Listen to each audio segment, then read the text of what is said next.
लेकिन गांव में क्यों? अब तो गांव मिटाने की साजिश कर रहे हैं। गलत फहमी में ना रहे झारखंडी। सबसे बड़ा बात है, आदिवासी सेंटीमेंट के साथ ये गेम कर रहे हैं। एक बात बताइए, अगर हेमंत बाबू आदिवासी हितैषी हैं तो दुमका की सीट से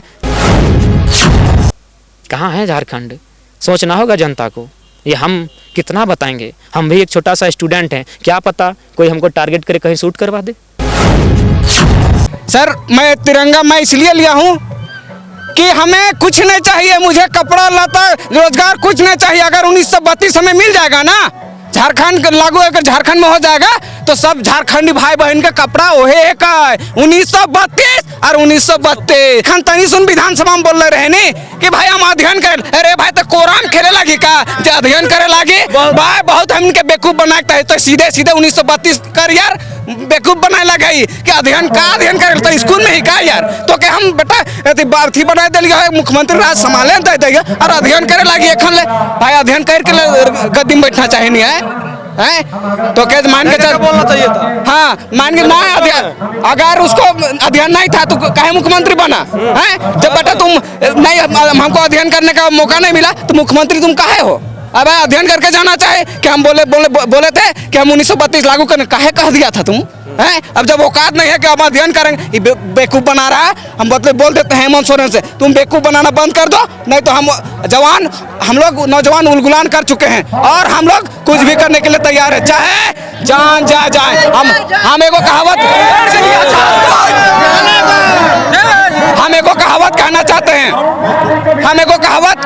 हैं, कागज की नाव को छोड़ दी है हमने समुंदर के भरोसे। अब हमने अर्थात हम बोल देते हैं माई माटी के लिए कुछ भी करना पड़े हम तैयार हैं। जय झारखंड, जय झारखंड। बिल्कुल। कितना देर लगा इसको बनाने में? लगभग 4 घंटा। हाँ। कौन कौन आने वाले हैं आज? जयराम टाइगर महतो जी। क्या नाम हुआ आपका? भानु कुमार महतो। मेरा नाम है मनोज कुमार महतो। इस महाजुटान का मकसद क्या है? 1932 का खतियान लागू करने के लिए 6 किलोमीटर चल के, ये बूढ़ी माँ को आप देख सकते हैं, यहाँ पे कैमरा 6 किलोमीटर का सफर तय करके आई हैं और इसी देश के लिए इस झारखंड अलग होने का मेन मकसद था कि अपने निस्तानी नीति तो लागू करने के लिए हमारा जो कल्चर उसको बचाने के लिए और हमारा जो हमारा 1932 का खतियान उसको लागू करें। आप देख सकते कि बूढ़ी माँ ये सारे लोग जो है ये स्थानीय नीति लागू करने की बात कर रहे हैं। हमारे भाषा के साथ छेड़छाड़ ना करे और हम लोग को जो 1932 के खतियान उसको हम लोग को लागू कर दे। हमारे रांची के धरती, हमारे टिकैत उमराव शेख भिखारी का यह वीरों का धरती है, शहीदों का धरती है, जिन्होंने सन 1857 में आंदोलन में जो देश के लिए कुर्बान दिए थे, वैसे धरती है। उनका आगमन से मैं और पूरा ओरमांझी प्रखंड बहुत गदगद है। उनका चिंतन, उनका विचार, उनका नीति, उनका सिद्धांत से पूरा ओरमांझी प्रखंड कायल हो गए।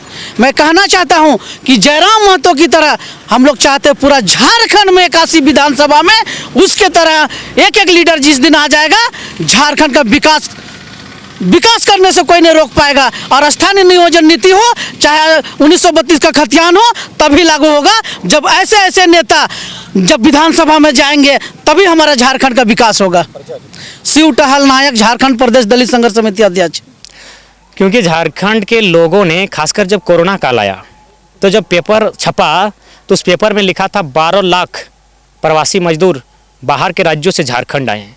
12 लाख सरकारी आंकड़े, मैं कहता हूं लगभग 18-20 लाख होंगे। कुछ लोग रहते हैं वहाँ भी रह गए हैं, 50% लोग वहीं रह गए हैं, रहते हैं। अच्छा सेटलमेंट जिनका है, जिनकी पहचाने में वो रहता है, बाद में कभी आते हैं। तो कहीं ना कहीं 18 लाख मान लेते हैं अनुमान, उतने लोग मेरे बाहर में रहते हैं। जबकि आपको जानकारी होनी चाहिए झारखंड रत्नगर्भा है, 40% खनिज अकेले झारखंड देती है भारत को।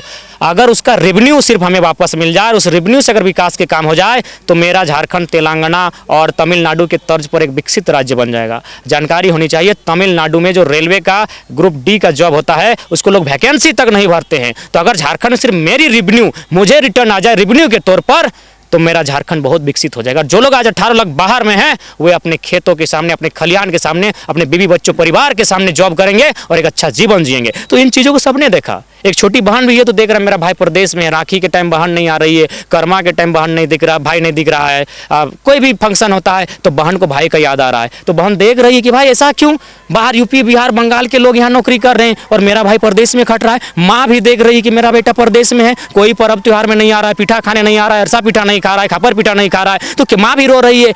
तो सब देख रहे हैं, सबने देखा कि झारखंड में केवल बाहरी लोग आके यहाँ नौकरी कर रहे हैं, जमीनें छीन रहे हैं, कोई हड़प रहा है, कोई 2-4 लोग खरीद रहे हैं और लगातार यहाँ की पहचान, यहाँ की भाषा, यहाँ की संस्कृति को मिटाने का प्रयास हो रहा है। तो ये चीज़ें झारखंड के जनमानस देख रहे हैं। तो आज बशर्ते ये मूवमेंट एक खोज था, एक मौका ढूंढ रहे थे झारखंड की, एक मौका मिल जाए और आज एक सुंदर मौका मिला है। आज अगर वे नहीं लड़ते हैं तो भविष्य होगा बहुत नुकसानदायक होगा। झारखंड के मुख्यमंत्री हर मंच से कहते हैं झारखंडियों की सरकार है, गरीब गुरबों की सरकार है, लगातार उनके हित में ये सरकार कार्य कर रही है। जयराम महतो इसको कैसे देखते हैं? कहती है गरीब गुरबों की सरकार है और क्रिकेट का मैच खेलती है 70 लाख में। ढोंगी है, ढोंगी है, पूरा ढोंगी है। सरकार में बैठे जितने लोग हैं पूरा ढोंगी हैं, पक्ष विपक्ष सब ढोंग कर रहे हैं। मंत्री को गाड़ी दिया जाता है 50 लाख का फॉर्च्यूनर, कहती है गरीब की सरकार है, माटी की सरकार है। हंसी की बात है, 67 करोड़ में घर बनेगा मंत्री लोग का, यानी 11 छक 66, यानी एक मंत्री का घर 6 करोड़ में। अरे बाप रे बाप, हमारा पूरा गांव 6 करोड़ में आबाद हो जाएगा जी। तो ये लोग कहते हैं गरीब की सरकार है, केवल ढोंग है, सत्ता की चाशनी, सत्ता का मजा ले रहे हैं और ये बहुत ही मजाक बना रहे हैं झारखंड का, झारखंड के जनभावना का मजाक बना रहे हैं। जिस उम्मीद के साथ इनको वोटिंग किया गया था, मैंने भी अपने पूरे परिवार के साथ जब इनको वोट दिया था, डंके की चोट पर कहता हूं, जा मेरी माँ को पूछिएगा, मेरी बूढ़ी दादी को पूछिएगा, डंके की चोट पर कहते हैं। इसमें सच्चाई से हमको नहीं मुकरना आता है। सोशल साइट्स पर मेरा अभी भी जेएमएम का 2-4 को फोटो, 2-4 को कमेंट अभी भी जिंदा है। हमको डरने की कोई आवश्यकता नहीं है। लोग मेरे बारे में ट्रोल करे चाहे कुछ करे, जो सच्चाई उसको लिखता हूँ, जो सच्चाई उसको बोलता हूँ। हाँ, मैंने भी कभी जेएमएम का प्रचार किया था, लेकिन सिर्फ चुनाव के टाइम, ना पहले ना बाद में, क्योंकि लोकतंत्र है, एक दिन तो भाई चुनाव का बात करना होगा। 2014 में मोदी जी का भी मैंने प्रचार किया था। तो ये चीज़ें मैंने किया है, जो सच्चाई वो बोलता हूँ। तो कहीं ना कहीं उसके बाद मैं खुद देख रहा हूँ जो उम्मीदें थी सरकार से, उम्मीदों के बिल्कुल विपरीत है। इनको बात करनी चाहिए थी स्टूडेंट के रोजगार की, इनको बात करनी चाहिए थी अच्छी शिक्षा की, अच्छी नीति की, अच्छे रोजगार की, लेकिन ये बात कर रही है 70 लाख का बैट बॉल में बर्बाद कर रही है। तो कहीं ना कहीं और एक बात बहुत दुख और शर्म की बात है, पता नहीं इसमें अधिकारी भी मौन क्यों है, इसमें मंत्री विधायक भी क्यों मौन है।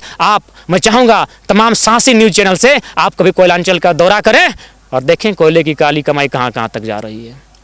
अवैध राशि, अवैध कमाई, बालू कोयला बहुत धड़ल्ले से लूटा जा रहा है, राजस्व की पूरी क्षति हो रही है।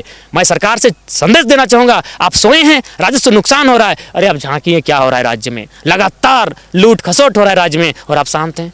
कैसी माटी की सरकार है जहां माटी लूट रही है और आप शांत हैं। आप खुद 2021 में बिल लेके आ रहे हैं, लैंड पूल बिल, जिसमें 20 किलोमीटर के दायरे में जमीनें छीनी जाएंगी शहर बनाने के लिए, और आप माटी की बात करते हैं, आप गांव की बात करते हैं। आप तो गांव उजाड़ रहे हैं, रघुनाथपुर, धनबाद, शहर का कचरा गांव में आप फेंकने की बात कर रहे हैं। क्यों भाई? शहर के कचरा में अगर इतना ही कुछ फायदा है तो शहर के लोग, उनका कचरा है, नहीं तो ये धरती के नीचे डालें, लेकिन गाँव में क्यों? आप तो गाँव मिटाने की साजिश कर रहे हैं। गलत फहमी में ना रहे झारखंडी। सबसे बड़ा बात है आदिवासी सेंटीमेंट के साथ ये गेम कर रहे हैं। एक बात बताइए, अगर हेमंत बाबू आदिवासी हितैषी हैं तो दुमका की सीट से किसी विनोद सोरेन, किसी मंगल किस्कू, किसी मनीराम हासदा को काहे ने टिकट दे के विधायक बनाए? बसंत सोरेन को अपना भाई को बनाए और कहते हैं आदिवासी हित की बात करते हैं। ईमानदारी से कहें तो हेमंत बाबू आदिवासी मुखौटा हैं, दिकू लोग उनको पीछे से चला रहे हैं। ये सीधा संदेश है। बिल्कुल आप लीजिए, जेपीएससी के अध्यक्ष अमिताभ चौधरी, खंगालियन का रिकॉर्ड, महाधिवक्ता, उस व्यक्ति को महाधिवक्ता बनाया गया है जो रोड़ा थे आपका 2002 में शायद आपके हमारे 32 खतियान के कानून में। आप जिस विभाग में जाइए, इनके पर्सनल सेक्रेटरी की बात करें, इनके और सलाहकार की बात करें, वो और तो और छोड़िए, कोई सुप्रीपो भट्टाचार्य आदरणीय, पहले बात देखिए, किसी व्यक्ति से मेरा कोई गिला शिकवा नहीं है, लेकिन तर्क ये है क्या वह इंसान आंदोलनकारी है, क्या वो माननीय आंदोलनकारी हैं? जब नहीं है तो उनको तवज्जो उतनी क्यों दी जा रही है? जो लोग मरे हैं, जो लोग कटे हैं, जो लोग मिटे हैं, यहाँ शेरे सिवा की कल अंत्येष्टि थी, आप क्यों नहीं जा पाए? क्या संदेश दे रहे हैं आप बताइए?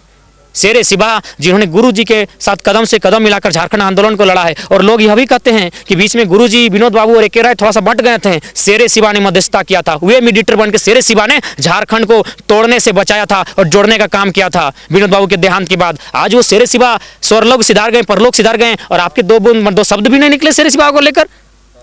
आप क्रिकेट का मैच खेलने में मजा ले रहे हैं, आप शादी ब्याह भोज में जा रहे हैं, सुने छत्तीसगढ़ का सीएम का घर चल गए थे, और यहाँ शेर सिवा शेर की तरह दहाड़ता रहा और अंतिम समय में उनको मेडिकल फैसिलिटी भी आप नहीं दे पाए। कहाँ है झारखंड? सोचना होगा जनता को। ये हम कितना बताएंगे? हम भी एक छोटा सा स्टूडेंट हैं, क्या पता कोई हमको टारगेट करे कहीं शूट करवा दे। कितना बताएंगे? झारखंड की जनता को खुद तय करना होगा, खुद सोचना होगा कि झारखंड के साथ क्या दुष्परिणाम होने वाला है। आदरणीय मंत्री जी का हम भी बहुत सम्मान करते थे, आज भी करते हैं, उनके बयान के बाद भी उनका सम्मान करते हैं, लेकिन लगता है कि उन्हें शायद मंत्री पद का आभास नहीं है। हम एक स्टूडेंट है यूनिवर्सिटी का, और उस यूनिवर्सिटी का दायरा धनबाद बोकारो में ही है, सीधी बात। आप मंत्री हैं, नॉलेज आपको होना चाहिए कि पूरा पलामू गढ़वा तक आपका कैपेसिटी, हटाना का जिम्मा आपका है, आप हटाइए। हम तो स्टूडेंट हैं। क्या 2024 में चेहरा हो सकते हैं जयराम महतो अब झारखंड के? जनता तय करेगी। जनता अगर तय करती है तो सोचेंगे। कहावत है ना, सिंहासन खाली करो कि जनता आती है। तो हम जनता की आवाज़ बनकर अगर जनता कहेगी तो आएंगे और गरजेंगे भी। तमाम 81 के 81 विधायक को कहूंगा कि 1932 खतियान की बात करें। जो लोग 1932 के खतियान की बात करेंगे, 24 में वही लोग सूरज देखना चाहिए। नहीं तो एक भी विधायक 2024 का सूरज देख ना पाए। कि हो गई पीर पर्वत से अब पिघलनी चाहिए, हो गई पीर पर्वत से अब पिघलनी चाहिए, इस हिमालय से कोई गंगा निकलनी चाहिए। हंगामा खड़ा करना मकसद नहीं है मेरा, हंगामा खड़ा करना मकसद नहीं है मेरा। कोसी से ये सूरत बदलनी चाहिए, कोसी से ये सूरत बदलनी चाहिए। ये आग कहीं भी लगे, ये आग कहीं भी लगे, पारसनाथ पहाड़ में या झुमरा के पहाड़ में, ये आग जलनी चाहिए, ये आग जलनी चाहिए। तो आज की खबर में बस इतना ही। बने रहे SMP न्यूज के साथ, अपना ख्याल रखें, क्योंकि आपसे हम, आप है हमारी ताकत। लेटेस्ट अपडेट के लिए हमारे फेसबुक पेज को फॉलो और लाइक जरूर करें, तो वहीं विस्तृत खबरों के लिए हमारे YouTube चैनल को सब्सक्राइब जरूर करें। आप सभी का बहुत बहुत धन्यवाद।